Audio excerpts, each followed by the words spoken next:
Monetary পলিসিতে সবচেয়ে গুরুত্বপূর্ণ টুলস বলা হয় রেপো রেটকে। সেটা কি?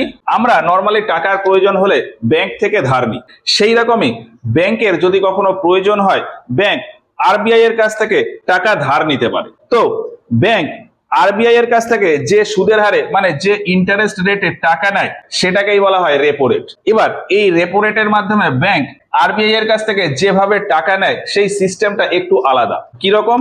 ধরলাম একটা ব্যাংক আছে জেডসিবি ব্যাংক।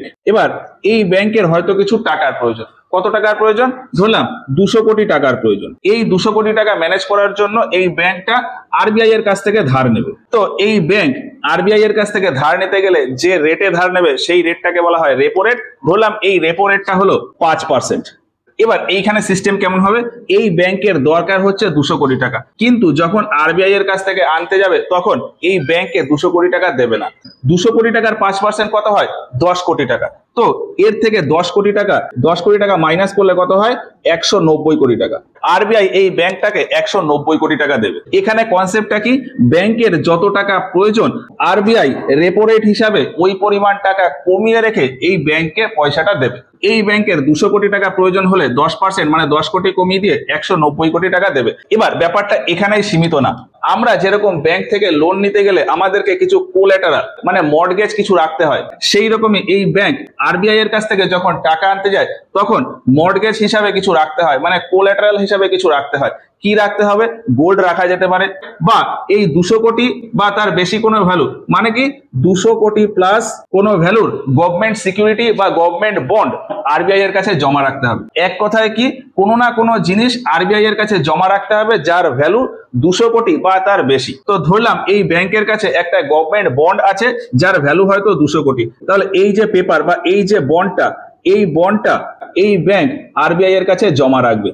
এই বন্ডটা যখনই জমা রাখবে তখন এই বন্ডের পরিবর্তে আরবিআই এই 200 কোটির জায়গায় 10 কোটি কমিয়ে দিয়ে 5% হিসাবে 10 কোটি কমিয়ে দিয়ে 190 কোটি টাকা ধার হিসাবে দিয়ে দেবে। তাহলে ব্যাংকের কাছে 190 কোটি টাকা আসলো, আর তার পরিবর্তে আরবিআই এর কাছে এই 200 কোটি টাকার একটা বন্ড জমা থাকলো। পরে এই ব্যাংক যখন টাকাটা শোধ করবে তখন এই বন্ড আবার ফিরিয়ে দেবে। এখন এই ব্যাংক যখন টাকা শোধ করবে তখন কত টাকা শোধ করবে?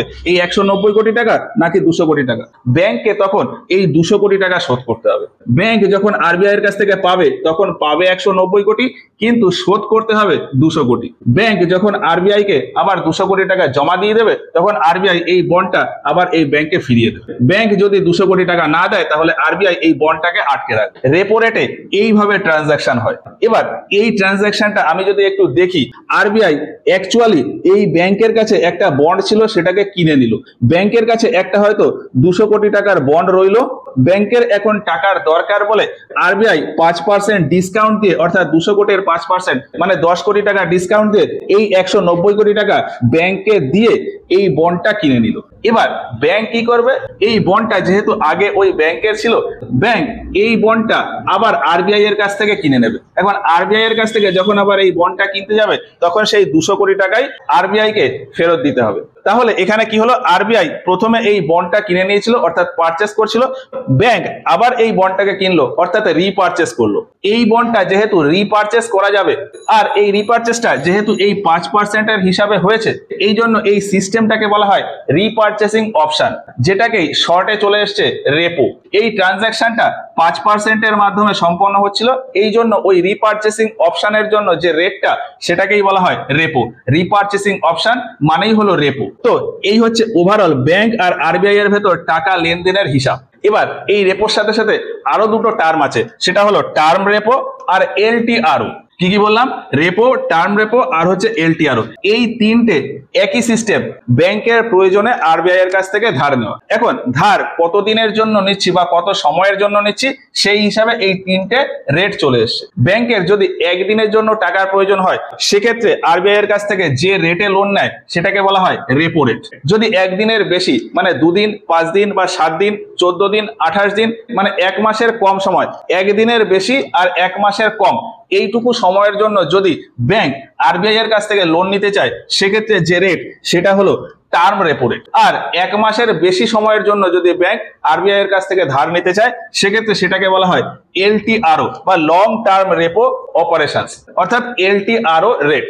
বিভিন্ন ক্ষেত্রে রেট বিভিন্ন রকম হয়, যেমন একদিনের জন্য নিলে সেই রেটটা সব থেকে বেশি, একদিনের বেশি সময়ের জন্য নিলে রেট একটু কমে যায়, যদি অনেক বেশি সময়ের জন্য নিই সেক্ষেত্রে রেট আরো কমে যায়। এটা যদি 6% হয় তাহলে এটা মোটামুটি 5.5% হয়, আর এটা মোটামুটি 4.5% মতন হয়। আর এই প্রত্যেকটা ক্ষেত্রেই ধার নেওয়ার সিস্টেম এইটার মতন।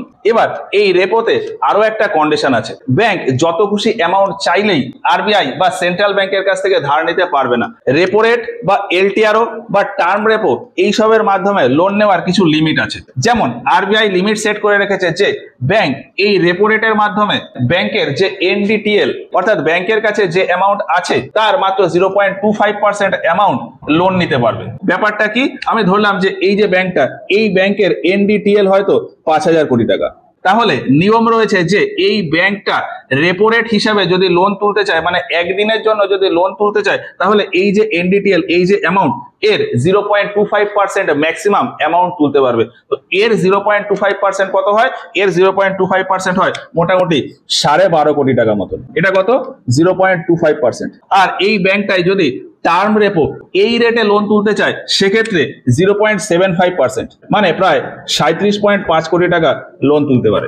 বলা আছে যে এই ব্যাংক রেপো রেটের থ্রু ম্যাক্সিমাম তার এনডিটিএল এর 0.25% মতন অর্থ তুলতে পারবে, অর্থাৎ 12.5 কোটি টাকা তুলতে পারবে, ধার নিতে পারবে। আর যদি টার্ম রেপোর হিসাবে লোন তুলতে চায় সেক্ষেত্রে ম্যাক্সিমাম 37.5 কোটি মানে টোটাল যে এনডিটিএল তার 0.75% তুলতে পারবে। আর যদি এলটিআরও অর্থাৎ লং টার্ম রেপো অপারেশনস এই রেটে ব্যাংক আরবিআই এর কাছ থেকে যদি ধার নিতে চায় সেক্ষেত্রে কোনো পার্সেন্টেজ না, ম্যাক্সিমাম একটা অ্যামাউন্ট দেওয়া আছে যে 1.5 লক্ষ কোটি টাকা তুলতে পারে। তো এই repo rate, term repo rate এই কনসেপ্টটা আশা করি বোঝা গেল।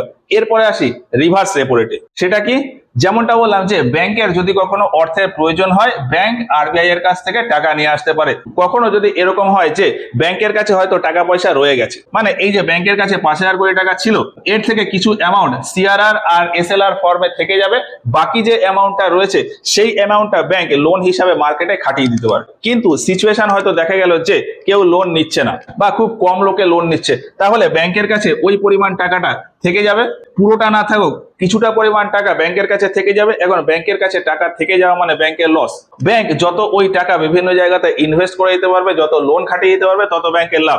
ব্যাংকের কাছে যদি টাকা থেকে যায় সেক্ষেত্রে ব্যাংকের খুব একটা লাভ হয় না, তখন ব্যাংক আরবিআই এর কাছে তার টাকা জমা রাখতে চায়। এখন আমি যদি কোনো ব্যাংকে টাকা রাখি সেক্ষেত্রে আমি চাইবো ওই ব্যাংক যাতে আমাকে সুদ দেয়। সেই রকমই ব্যাংক যখন আরবিআই তে টাকা রাখে তখন ব্যাংকও চায় যে আরবিআই তাকে কিছুটা সুদ দিক। তো ব্যাংক আরবিআই তে টাকা রাখলে আরবিআই যে হারে ব্যাংকে সুদ দেয় সেটাকেই বলা হয় রিভার্স রেপো রেট। এখন ব্যাপারটা এরকম না যে ব্যাংক আরবিআই এর কাছে জমা রাখলো, এইখানে রেপোর ক্ষেত্রে যেরকম ধার নেওয়ার কোনো ব্যাপার ছিল না, অ্যাকচুয়ালি কিন্তু পারচেস মানে কেনা বেচা হচ্ছে। রিভার্স রেপোর ক্ষেত্রেও ঠিক তাই, ওখানেও কেনা বেচা হয়। সিস্টেমটা কিরকম, ধরলাম এই ব্যাংকটাই জেডসিবি ব্যাংক, এই ব্যাংকের কাছে 5,000 টাকা ছিল, তারপরে লোন টোন দিয়ে এর কাছে হয়তো 1200 টাকা রয়েছে, 1200 কোটি টাকা রয়েছে।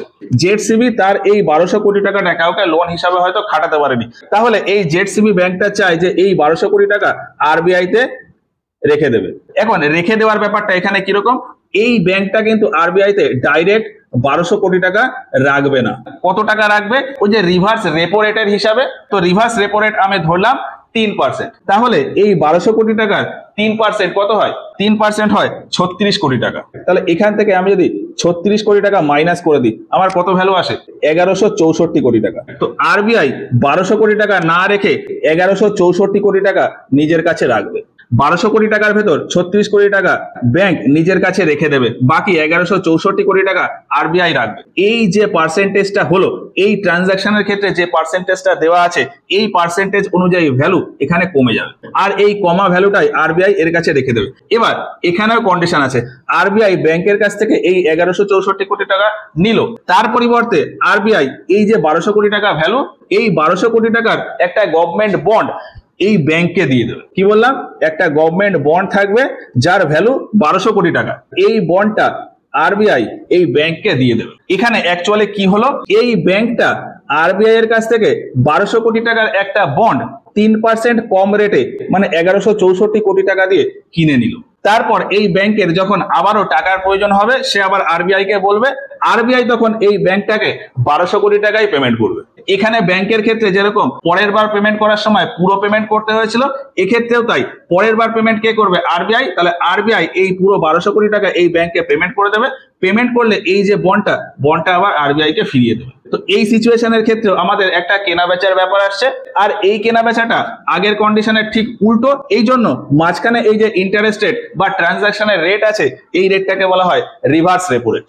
ব্যাংকের টাকার প্রয়োজন হলে আরবিআই এর কাছ থেকে যেভাবে টাকা নেয় সেটা রেপো রেট হিসাবে, আর ব্যাংকের যদি টাকা এক্সট্রা হয়ে যায় সেক্ষেত্রে আরবিআই কে যেভাবে টাকা দেয় সেটা হলো রিভার্স রেপো রেট হিসাবে। তো রেপো হোক বা রিভার্স রেপো হোক, ব্যাংক আর আরবিআই এর ভেতর এইভাবে ট্রানজাকশনটা হয়। এখন আমি যদি বর্তমানে রেপো আর রিভার্স রেপো রেটের কথা বলি, বর্তমানে রেপো রেট আছে 6% আর রিভার্স রেপো রেট 3.35%। এর মানে কি? এর মানে হলো যে ব্যাংকের যদি আরবিআই এর কাছ থেকে টাকার প্রয়োজন হয় বা ব্যাংক যদি আরবিআই এর কাছ থেকে টাকা আনতে যায়, তাহলে যত টাকা দরকার তার থেকে 6% কম টাকা আরবিআই এই ব্যাংকটাকে দেবে। আর রিভার্স রেপো রেট 3.35%। এর মানে কি?